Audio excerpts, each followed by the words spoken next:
21वीं सदी की रेल हाइड्रोजन से चलने वाली है।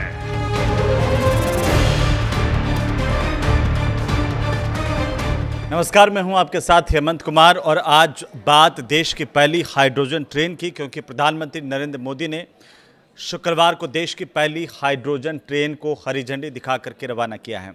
आज यहां से देश को पहली हाइड्रोजन ट्रेन मिली है। ये ट्रेन जींद से सोनीपत के बीच चलेगी और साथ ही हाइड्रोजन फ्यूल से चलने वाली इस ट्रेन को शुरू करने वाला जो भारत है वो पूरी दुनिया का 5वां देश बन गया है। इससे पहले अगर हम देखें तो जर्मनी, फ्रांस, स्वीडन और चीन में ही हाइड्रोजन ट्रेनें चल रही हैं।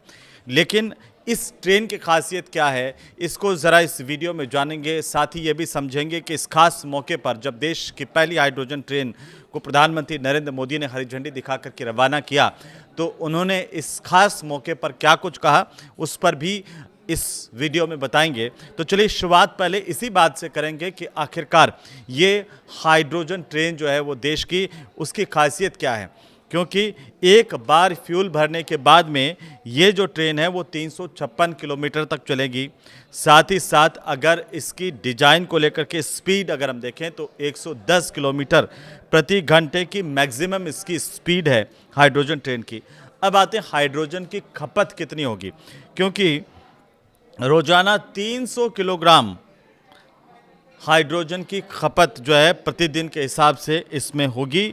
और यात्री क्षमता की अगर इस ट्रेन की हम बात करें तो 682 सीटें इसमें लगाई गई हैं। अपने आप में ये खास है, इसकी डिज़ाइन खास है और कुल मिलाकर के 2600 यात्री इस ट्रेन में यात्रा कर पाएंगे। तो देश की पहली हाइड्रोजन ट्रेन के ऑपरेटिंग सिस्टम की अगर हम बात करें, स्पीड की बात करें, ऑपरेटिंग स्पीड की बात करें तो 75 किलोमीटर प्रति घंटे की रफ्तार जो है मैक्सिमम इसकी है। हाइड्रोजन स्टोरेज की बात कर लीजिए तो 440 किलोग्राम हाइड्रोजन ये स्टोरेज करके रखेगी। इसमें कुल मिलाकर के 10 कोच है, जिनमें से 8 पैसेंजर कोच हैं और 2 पावर कार हैं। इस तरह से अगर हम प्रत्येक पावर कार की बात करें तो 1200 किलोवाट का प्रत्येक पावर कार, और एक बार जब फ्यूल भर जाएगा तब मैंने बताया कि 356 किलोमीटर तक का सफ़र ये ट्रेन बिना रुके कर सकेगी धुएं की जगह पर। अब देखिए बहुत खास बात यह है कि इस ट्रेन से आप सोच रहे होंगे कि क्या सिर्फ धुआं निकलेगा। धुआं नहीं निकलेगा, धुएं की जगह पर सिर्फ भाप निकलेगी। तो पर्यावरण के लिहाज से ये बहुत ही मुफीद है, पॉल्यूशन नहीं होगा, ये बहुत बड़ी बात है। और अगर इस ट्रेन की खासियत को देखते हैं तो भारत की ये पहली हाइड्रोजन ट्रेन है जो आज से शुरू हो गई है। लेकिन अब इसके आगे आखिरकार क्या अलग अलग जगहों पर भी इस तरह की ट्रेन चलेगी तो उस पर भी बात करेंगे। लेकिन पहले प्रधानमंत्री नरेंद्र मोदी ने क्या कहा। प्रधानमंत्री नरेंद्र मोदी ने कहा कि जींद सोनीपत के बीच चलने वाली ये जो ट्रेन है वो दुनिया की सबसे ताकतवर हाइड्रोजन ट्रेन है। यानी कि पूरी दुनिया में इससे ज़्यादा ताकतवर हाइड्रोजन ट्रेन नहीं चलती है। जैसे मैंने बताया कि जो बाकी 4 देश जिनका जिक्र हमने किया वहाँ पर हाइड्रोजन ट्रेन चलती है, लेकिन इससे ज़्यादा पावरफुल ट्रेन नहीं है। इस ट्रेन को भारत के इंजीनियर्स ने डिज़ाइन किया है और भारत की कंपनी ने ही इसे बनाया है। 10 कोच की जो ट्रेन है वो जींद सोनीपत रूट पर 14 स्टेशनों के बीच में अधिकतम 75 किलोमीटर प्रति घंटे की रफ्तार से चलने वाली है। इसका किराया होगा 5 से लेकर के 25 रुपये तक के बीच में, बहुत सस्ता। 5 रुपये से लेकर के 25 रुपये तक के बीच में महज किराया है। ये ट्रेन 89 किलोमीटर का जो सफ़र है वो करीब 2 घंटे के भीतर पूरा करेगी। अब आप जान लीजिए कि हाइड्रोजन आखिरकार कैसे बनता है। तो H2O यानी कि पानी हाइड्रोजन और ऑक्सीजन से मिलकर के बनता है, और जब पानी को बिजली के ज़रिए हम एक खास प्रोसेस के ज़रिए 2 हिस्सों में बांट देते हैं जिसमें हाइड्रोजन और ऑक्सीजन अलग अलग कर देते हैं, तो इस तरह से ये हाइड्रोजन बनता है। लेकिन अब एक और महत्वपूर्ण सवाल आपके दिमाग में आ रहा होगा कि हाइड्रोजन ट्रेन आखिरकार कैसे चलती है। क्योंकि इस ट्रेन का इतना जिक्र हो रहा है तो ये भी जान लीजिए कि ये कैसे काम करती है। हाइड्रोजन ट्रेन को आप ऐसे समझ सकते हैं जैसे ट्रेन के अंदर ही एक छोटा सा बिजली घर लगा दिया हो। इसमें हाइड्रोजन गैस से बिजली बनाई जाती है और उसी बिजली से ये जो ट्रेन है वो चलती है। ये धुआं नहीं छोड़ती, ये सिर्फ भाप छोड़ेगी। 1 किलो हाइड्रोजन से कितनी दूर तक ये ट्रेन जा सकती है, तो इसकी जानकारी ये मिली है कि भारतीय रेल ने अभी इसके आंकड़े हालांकि जारी नहीं किए हैं, लेकिन जो मीडिया रिपोर्ट्स हैं वो ये कह रही हैं कि ये ट्रेन रोज़ाना 2 चक्कर लगाएगी, जिनमें 356 किलोमीटर की दूरी तय की जाएगी और अनुमानित 300 किलोग्राम हाइड्रोजन की इसमें खपत होगी। इस हिसाब से ये ट्रेन 1 किलो हाइड्रोजन में करीब 1.5 किलोमीटर का सफ़र करेगी।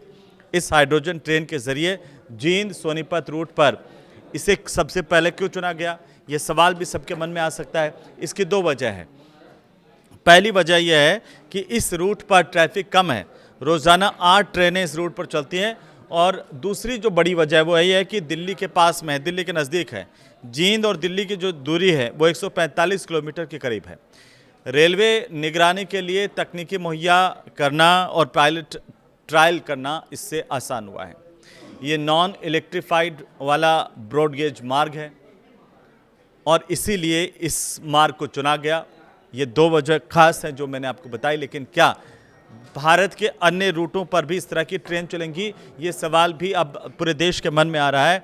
तो हाँ, सरकार की तरफ से हाइड्रोजन फॉर हेरिटेज योजना चलाई जा रही है और इसके तहत देश के अलग अलग ऐतिहासिक जो हेरिटेज और पहाड़ी रूट है उन पर इस तरह की 5 हाइड्रोजन ट्रेनें चलाने की योजना अभी शुरुआती तौर पर है। माना यह जा रहा है कि जिन रूट्स पर बिजली की लाइन खींचना काफ़ी मुश्किल होता है, वहाँ पर ये इस तरह की हाइड्रोजन ट्रेन कामयाब होगी।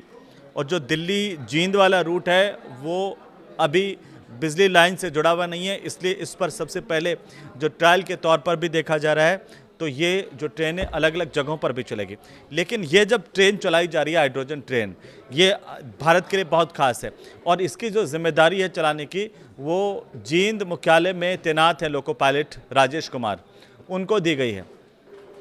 उन्हें भारत की पहली हाइड्रोजन ट्रेन के संचालन की जिम्मेदारी मिली है। अब राजेश कुमार ने मीडिया से बातचीत करते हुए जानकारी इस ट्रेन के बारे में दी कि हाइड्रोजन ट्रेन पूरी तरह से एक नई तकनीक पर आधारित है। इसमें पारंपरिक ट्रेनों की तुलना में अगर हम देखें तो ज़्यादा पावर है, ज़्यादा कैपेसिटी है। ये पूरी तरह से साउंड प्रूफ है, यानी कि अगर आप इसके अंदर बैठ गए तो बाहर क्या हो रहा है, किस तरह की आवाज़ आ रही है, वो आपको बिल्कुल सुनाई नहीं देने वाला। क्योंकि जब हम ट्रेन में सफ़र करते हैं तो गड़ गड़ गड़ गड़ गड़ गड़ आप सुनते होंगे कि कई बार अगर आप जनरल डिब्बे में बैठ जाएं तो कितनी सारी साउंड आती है बाहर की। ये ट्रेन पूरी तरह से साउंड प्रूफ है, बाहर क्या हो रहा है, बाहर की कितनी आवाज़ है वो इसके अंदर नहीं आएगी। पर्यावरण में किसी प्रकार का प्रदूषण नहीं होगा, ये सबसे खास बात है इस ट्रेन की। इसका पिकअप अगर देखें तो बहुत ज़्यादा बेहतर है, ये राजेश कुमार ने जानकारी दी। उन्होंने कहा कि पिकअप बेहतर होने से ट्रेन का संचालन ज़्यादा सुगम और प्रभावी भी होता है। अब राजेश कुमार ने यह भी बताया है कि लोको पायलट का चूंकि यात्रियों से सीधे संवाद भी नहीं होता, यदि किसी यात्री को सहायता की ज़रूरत होती है तो लोको पायलट ट्रेन मैनेजर से संपर्क करता है। इसके बाद train manager public address system के जरिए यात्रियों तक सूचना पहुँचाता है और आवश्यक सहायता उपलब्ध करवाई जाती है।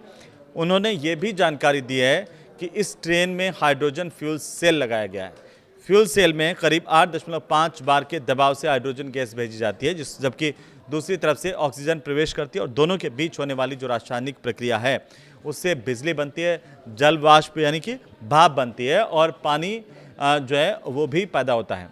अब भाप ऊपर उड़ा दी जाएगी, पानी को वापस से इसमें काम में ले लिया जाएगा, क्योंकि बिजली ट्रेन को चलाने का जो बिजली निकलेगी वो इस ट्रेन को चलाने का काम करेगी और जल वाष्प जो भाप है वो वातावरण में ऊपर निकल जाएगी। जैसे ट्रेनों में आप ऊपर देखते हैं धुआं निकलता था, इसमें सिर्फ भाप निकलेगी और जो पानी है इसका बचा हुआ वो नीचे निकल जाता है। यही वजह है कि हाइड्रोजन ट्रेन को पर्यावरण के बिल्कुल अनुकूल माना जाता है। शून्य उत्सर्जन है इसका, ज़ीरो एमिशन है और ये इस तरह की तकनीक वाली ट्रेन मानी जा रही है। अब प्रधानमंत्री नरेंद्र मोदी ने इसकी कुछ खासियतें बताई हैं, कुछ बातें उन्होंने कही हैं, उन पर भी गौर फरमाते हैं, क्योंकि पीएम मोदी ने elevated railway track, 2 medical college समेत 8 प्रोजेक्ट्स का भी उद्घाटन यहाँ पर किया, शिलान्यास किया है।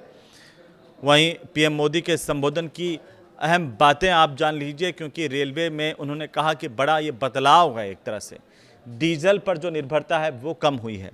प्रधानमंत्री ने कहा कि 1925 से 2014 तक करीब 90 सालों में देश के रेल नेटवर्क का केवल 30% बिजलीकरण हुआ था, जबकि 70% हिस्सा डीजल पर निर्भर था।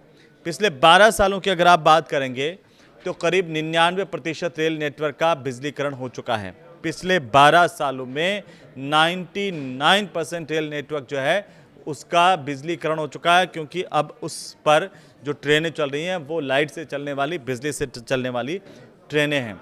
यदि हॉर्मुज स्ट्रेट में युद्ध जैसी स्थिति, प्रधानमंत्री ने कहा कि 2014 से पहले अगर बनती तो डीजल आपूर्ति प्रभावित होने से रेलवे भी संकट में आ सकता था, लेकिन अब इस तरह के हालात नहीं हैं। अब ज़्यादातर ट्रेनें बिजली से चलती हैं भारत में, और अब इसके अलावा नई टेक्नोलॉजी को भी देखा जा रहा है। दरअसल उन्होंने कहा कि खेलों में हरियाणा के युवाओं पर भरोसा है। प्रधानमंत्री ने यह भी कहा कि भारत 2030 में कॉमनवेल्थ गेम्स की मेज़बानी करेगा, 2036 ओलंपिक की मेज़बानी के लिए भी प्रयास कर रहा है, और सरकार खिलाड़ियों को सारी सुविधाएं दे रही है। उन्होंने ये भी कहा कि भारत न्यूजीलैंड और ऑस्ट्रेलिया के साथ स्पोर्ट्स इंडस्ट्री और खिलाड़ियों के ट्रेनिंग के क्षेत्र में मिलकर के काम करेगा। इसका लाभ हरियाणा के युवाओं को भी मिलेगा।